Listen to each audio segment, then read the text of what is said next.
প্রথম চার্জে আসামি শেখ হাসিনাকে দোষী সাব্যস্ত করে আমৃত্যু কারাদণ্ড দেওয়া হয়েছে।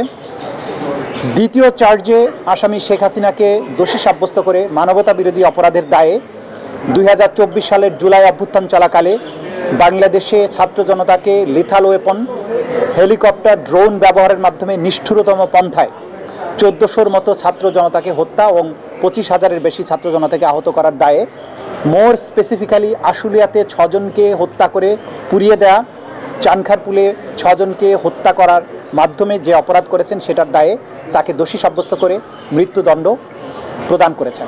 সে যে 1400 তরতাজা তরুণ প্রাণ এই স্বৈর শাসনের অবসানের জন্য জীবন দিয়েছেন, তাদের পরিবারে যদি সামান্য একটু স্বস্তি আসে, সেটি আজকের এই প্রসিকিউশনের প্রাপ্তি।